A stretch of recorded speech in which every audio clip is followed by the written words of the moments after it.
नमस्कार, नक्षत्र दुनिया चैनल में आप सभी का हार्दिक स्वागत है। मित्रों, आज के वीडियो में हम बात करेंगे केंद्र के स्थानों में शुक्र ग्रह किस प्रकार का फल देते हैं, यानी कुंडली के लग्न भाव, चतुर्थ भाव, सप्तम भाव और दसम भाव में यदि शुक्र महाराज बैठे हुए हों तो किस प्रकार का प्रभाव देते हैं, इसे आज के वीडियो में हम विस्तार पूर्वक जानेंगे। मित्रों, आप जानते हैं कि शुक्र ग्रह को भौतिक सुखों का प्रमुख कारक ग्रह माना गया है। शुक्र का कुंडली में बलवान होना ये बताता है कि जातक को जीवन में भौतिक सुखों का सुख प्राप्त हो पाएगा। जातक का वैवाहिक जीवन सामान्यतः सुखी रहता है यदि शुक्र ग्रह कुंडली में बलवान होकर, स्वगृही होकर या मित्र राशि के होकर अथवा उच्च राशि के होकर बैठे हुए हों। देखिए, शुक्र ग्रह की यदि हम बात करें तो शुक्र ग्रह वृषभ राशि में, इसके अलावा तुला राशि में स्वगृही माने जाते हैं। इसके अलावा शुक्र ग्रह को मित्र राशियां जैसे कि मिथुन राशि, मकर राशि और कुंभ राशि में यदि शुक्र महाराज बैठे हुए हों और इनके स्वामी ग्रह यदि मजबूत हों तब भी शुक्र ग्रह के सामान्यतः अच्छे प्रभाव देखने को मिलते हैं। इसके अलावा मित्र राशियों की यदि हम बात करें तो इनके अलावा कन्या राशि में यह ग्रह नीच अवस्था के होते हैं, सामान्यतः इनके अच्छे फल दिखाई नहीं देते। इसके अलावा शुक्र ग्रह यदि मीन राशि के होकर बैठे हुए हों तो मीन राशि में मित्रों शुक्र ग्रह उच्च अवस्था के माने जाते हैं और उच्च अवस्था के बैठे हुए शुक्र अच्छा परिणाम देते हैं यदि आपकी कुंडली में गुरु ग्रह बलवान अवस्था में बैठे हुए हों। देखिए, शुक्र का कुंडली में बलवान होना जीवन में भौतिक संपन्नता लाता है। जीवन में वैवाहिक सुख का कारक ग्रह होने के कारण वैवाहिक जीवन सामान्यतः सुखद रहता है। घर में घर, मकान, दुकान, प्रॉपर्टी इत्यादि की स्थिति अच्छी रहती है। वाहन सुख सामान्यतः जीवन में अच्छा रहता है। इस पर आज के वीडियो में हम विस्तार पूर्वक मित्रों चर्चा करेंगे। सबसे पहले हम बात करेंगे लग्न भाव में यदि शुक्र ग्रह बैठे हुए हों तो किस प्रकार का प्रभाव देखने को मिलता है। तो आइए समझते हैं। देखिए, लग्न है व्यक्ति का व्यक्तित्व, ठीक है। लग्न से किसी व्यक्ति के संपूर्ण जीवन का विश्लेषण होता है। लग्न ये बताता है कि जातक का स्वभाव कैसा होगा। लग्न में शुक्र जैसे ग्रह का बलवान होकर, शुभ होकर बैठना ये बताता है कि व्यक्ति के जीवन में एक आकर्षण क्षमता रहेगी। विपरीत वर्ग को वह आसानी से आकर्षित कर पाएगा। जातक की स्वयं की प्रकृति की यदि हम बात करें तो सौम्य प्रकार की उसकी प्रकृति रहती है, यानी उसका नेचर रहता है। किसी न किसी प्रकार का कलात्मक गुण या किसी न किसी प्रकार का ऐसा गुण जिसके कारण विपरीत वर्ग सहज ही आकर्षित हो, इस प्रकार का गुण जातक के जीवन में पाया जाता है। इसके अलावा जातक के मुखमंडल की यदि हम बात करें तो मुख में एक अजीब सा आकर्षण बना रहता है। जातक को ये भौतिक सुखों की प्राप्ति भी करवाता है, प्रेम इत्यादि में भी सफलता देता है। इसके अलावा जातक का जीवन, जातक का झुकाव विशेष रूप से अगर देखा जाए तो विपरीत वर्ग के प्रति रहेगा और साथ साथ जो है भौतिक सुखों की ओर वह ललायत बना रहता है। स्वास्थ्य के दृष्टिकोण से मित्रों यदि हम बात करें तो यदि शुक्र ग्रह बलवान होकर बैठे हुए हो, शुक्र पर यदि गुरु इत्यादि की दृष्टि पड़े तो फिर शुक्र को एक नई दिशा मिलती है, ठीक है। जातक का जीवन, जातक का स्वास्थ्य सामान्यतः अच्छा रहेगा। इसके अलावा जीवन में वैवाहिक सुख की यदि हम बात करें तो उसमें एक लगभग संतुलन बना रहेगा यदि शुक्र इत्यादि से, शुक्र पर गुरु इत्यादि की दृष्टि हो तो, ठीक है। इसके अलावा लग्न में शुक्र ग्रह का होना यदि मीन राशि के होकर शुक्र बैठे हुए हो तो व्यक्ति में करुणा, कला और आध्यात्मिकता की झलक देखने को मिलती है। कन्या राशि के होकर बैठे हुए हों यानी नीच राशि के होकर बैठे हुए हों तो भोगों में फंसने की संभावना या आशंका अधिक बन जाती है। उसी प्रकार से शुक्र ग्रह मान लीजिए लग्न भाव के अंतर्गत बैठे हुए हों, इनके साथ यदि कोई शुभ ग्रह बैठा हुआ हो तो जीवन में संतुलन होता है। और इसी प्रकार यदि शुक्र के साथ कोई नीच ग्रह बैठा हुआ हो, नीच ग्रह, नीच राशि का कोई ग्रह या फिर जो कि शुभ ग्रह ना हो, या फिर राहु केतु बैठे हुए हो साथ में, या मंगल से युक्त हो जाए शुक्र या शनि से युक्त हो जाए, तो ऐसी स्थिति में यह स्थिति शुभ नहीं कही जा सकती। कोई ना कोई दिक्कत परेशानियों की तरफ ये संकेत करती है, विशेष रूप से स्वास्थ्य संबंधी परेशानियां या वैवाहिक सुख संबंधी परेशानियों का ये सूचक है। अब मान लीजिए शुक्र ग्रह यदि लग्न भाव के अंतर्गत अपनी राशि में बैठे हुए हैं लेकिन मार्गी होकर बैठे हुए हैं तो अच्छा फल समानता देंगे।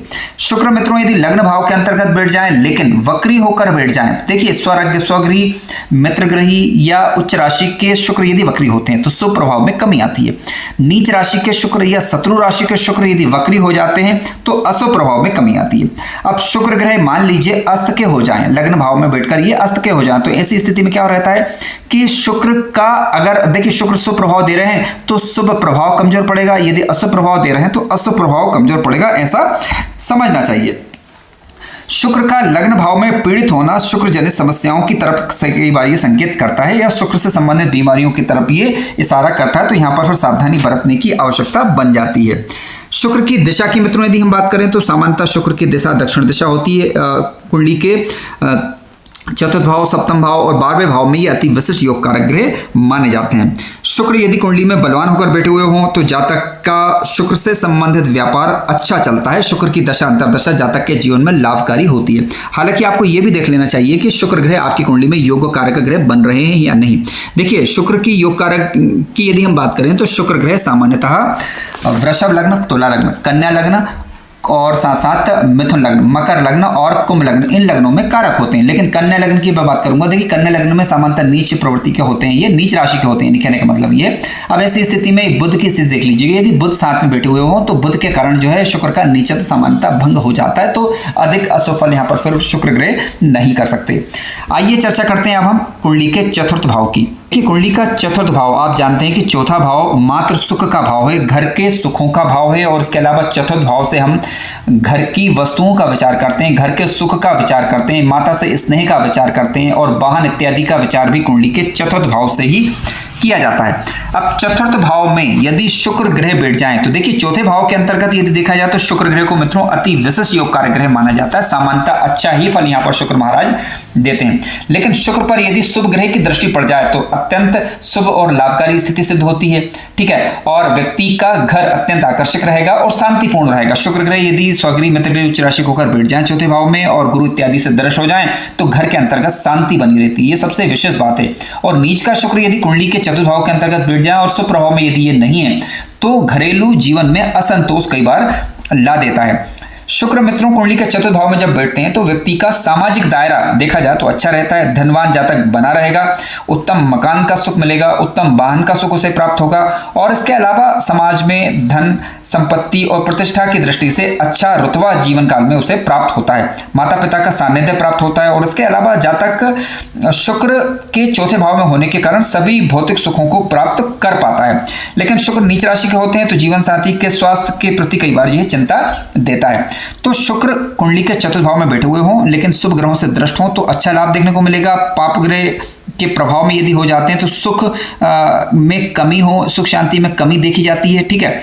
और शुक्र कुंडली में जितने बलवान होंगे और मार्गी होकर बैठे हुए होंगे तो ज्यादा अच्छा लाभ जीवन काल में देखने को मिलता है। ऐसे लोगों को चाहिए जिनका शुक्र चतुर्थ भाव में बैठा है तो माता आदिशक्ति की आराधना किसी भी स्वरूप में करें, अपनी माता का सम्मान करें। इसके अलावा विपरीत वर्ग का सम्मान करें तो आप पाएंगे कि शुक्र जीवन में आपको अच्छा फल देने लगेंगे। शुक्र चतुर्थ भाव में होने पर और इनकी दशांतर आने पर आप शुक्र के वेद मंत्र या बीज मंत्र का जप कर सकते हैं। शुक्र से संबंधित उपायों को करके भी आप शुक्र के शुभ फल का लाभ ले सकते हैं। शुक्र किस मात्रा में आपको जीवन में तरक्की देंगे इस बात पर निर्भर करेगा कि ये कुंडली में योग कारक ग्रह हैं या नहीं, पहली बात। दूसरी बात यह है कि किस राशि में बैठे हुए हैं।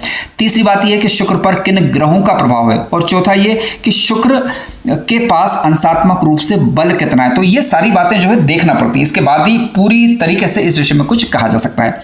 आइए चर्चा करते हैं मित्रों कुंडली के सप्तम भाव की। देखिए, कुंडली के सप्तम भाव की यदि हम बात करें तो आप जानते हैं कि कुंडली का सप्तम भाव दाम्पत्य जीवन का भाव है ये और साझेदारी का भाव है। किसी भी प्रकार के व्यापार का विचार करना हो तो कुंडली का सप्तम भाव साथ साथ कुंडली का दसम भाव देखा जाना चाहिए। कुंडली के सप्तम भाव के अंतर्गत मित्रों जब शुक्र ग्रह आकर बैठते हैं और शुक्र यदि स्वगृह, मित्रगृह, उच्च राशि के हों तो निश्चित रूप से जातक व्यापार इत्यादि में तरक्की प्राप्त करता है और विवाह के बाद जातक का कह सकते हैं कि भाग्योदय होगा और व्यापार में उसे अच्छा लाभ देखने को मिलेगा। शुक्र से संबंधित व्यापार में जैसे फैशन, डेकोरेशन के दुकान इत्यादि यदि आपकी है तो उसमें आपको लाभ देखने को मिलेगा। किराए के मकान इत्यादि से आपको लाभ होगा, ठीक है। और इसके अलावा सौंदर्य प्रसाधन की वस्तुओं से भी जातक को जीवन काल में लाभ देखने को मिलेगा। अब शुक्र जब सप्तम भाव में बैठेंगे तो अपनी सप्तम दृष्टि से लग्न को देखेंगे तो जातक के व्यक्तित्व में एक आकर्षण पैदा करेंगे और जातक के अंदर एक सहज ही आकर्षण क्षमता बनी रहेगी। लेकिन शुक्र पर यदि शुभ ग्रहों का प्रभाव है तो ऐसी स्थिति में वैवाहिक जीवन में संतुलन बना रहेगा। शुक्र यदि अशुभ ग्रहों के प्रभाव में है तो शुक्र को सप्तम भाव में उतना ज्यादा अच्छा नहीं कहा जा सकता। सप्तम भाव में शुक्र का बैठना मित्रों बताता है कि जातक का जीवन साथी सुंदर होगा, आकर्षक होगा और साथ साथ जीवन में प्रेम बना रहेगा, ठीक है। और विवाह और जीवन साथी के मामलों में ये शुक्र की स्थिति शुभ फलदायी साबित होगी यदि शुक्र स्वगृह, मित्रगृह, उच्च राशि के होकर या शुभ ग्रहों के प्रभाव में आ जाए। अब शुक्र यदि मंगल से युत हो जाए या फिर शुक्र के साथ राहु बैठ जाए या शुक्र पर पाप ग्रहों या नीच ग्रहों की दृष्टि पड़ जाए तो वैवाहिक जीवन में समस्या या फिर कह सकते हैं अत्यधिक भोग विलास की तरफ आकर्षण हो, इस प्रकार का ये इंडिकेशंस देता है। तो कहने का तात्पर्य है कि शुक्र का शुभ होकर बैठना ज्यादा लाभदायक सिद्ध होता है। नीच ग्रह के होकर यदि मान लीजिए शुक्र ग्रह बैठे हुए हैं सप्तम भाव के अंतर्गत, तो दाम्पत्य जीवन में मतभेद, इसके अलावा आपके जो भी व्यापारिक साझेदार है उनके साथ मतभेद की स्थिति होना, व्यापार में हानि इत्यादि होना, ठीक है, अमर्यादित आचरण व्यक्ति करे, तो इसे ठीक नहीं कहा जा सकता। यानी शुक्र का यदि मंगल के साथ बैठ जाए या शुक्र किसी नीच ग्रह के साथ बैठ जाए या राहु के साथ बैठ जाए और या केतु के साथ बैठ जाए तो उतना अच्छा उसे नहीं कहा जाएगा। हालांकि फिर भी यदि किसी शुभ ग्रह का प्रभाव आ रहा है तो ऐसी स्थिति में काफी हद तक चीजें जो है वो नियंत्रित रहती हैं। आइए चर्चा करते हैं कुंडली के दसम भाव की। मित्रों, कुंडली के दसम भाव में यदि शुक्र ग्रह बैठते हैं तो देखिए यह भी एक केंद्र का भाव है, आप जानते हैं दसम भाव। अब दसम भाव में जब शुक्र ग्रह बैठेंगे तो अब दसम भाव क्या है? व्यक्ति का कर्म भाव है। चाहे किसी भी प्रकार का आपका कार्य हो, चाहे किसी भी प्रकार का व्यापार हो, शुक्र जब दसम भाव के अंतर्गत मित्रों बैठते हैं तो करियर में यानी जातक के जीवन में करियर में सफलता देंगे। कि शुक्र से संबंधित व्यापार में, विशेष रूप से बुध से संबंधित कार्यों के अंतर्गत या शनि से संबंधित कार्यों के अंतर्गत यदि वो शुक्र से संबंध रखते हो तो। इसके अलावा संगीत के क्षेत्र में, अभिनय के क्षेत्र में, फिल्म इंडस्ट्री इत्यादि में जातक के लिए ये शुक्र लाभकारी सिद्ध होते हैं यदि आप उस क्षेत्र से जुड़े हुए हैं। इसके अलावा व्यक्ति का व्यक्तित्व आकर्षक रहेगा और साथ साथ सामंजस्यपूर्ण बना रहता है।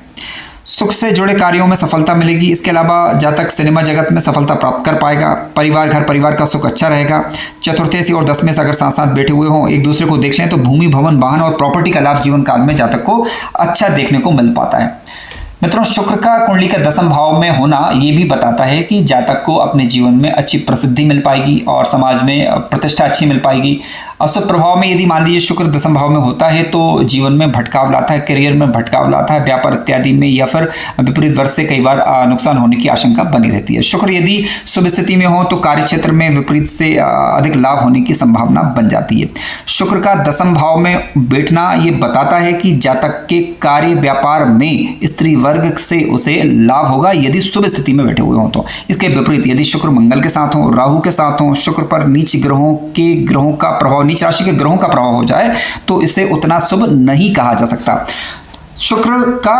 लेकिन फिर भी शुक्र यदि मित्रों केंद्र भाव में यानी first house, fourth house, seventh house या 10th हाउस के अंतर्गत बैठ जाएं और मजबूत होकर बैठ जाएं तो कहना ही क्या, जीवन में आकर्षण ला देंगे। क्योंकि जब लग्न में बैठेंगे तो सप्तम को देखेंगे, सप्तम में बैठेंगे तो लग्न को देखेंगे, चतुर्थ में बैठेंगे तो दसम को देखेंगे और दसम में बैठेंगे तो चतुर्थ को देखेंगे।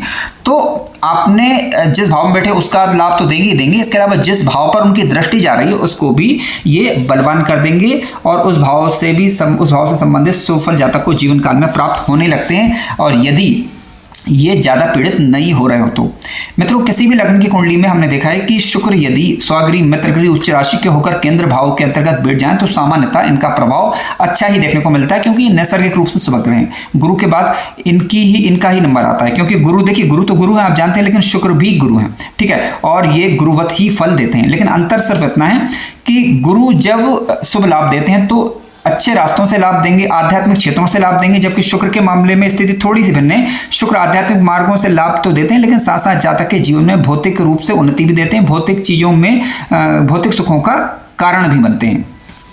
शुक्र किसी भी प्रकार से यदि आपको पीड़ा दे रहे हो दशा अंतर्दशा के दौरान तो शुक्र से संबंधित वस्तुओं का दान किसी अच्छे ज्योतिषाचार्य पंडित जी से सलाह लेने के बाद कर सकते हैं या शुक्र के वेद मंत्र का जप कर सकते हैं।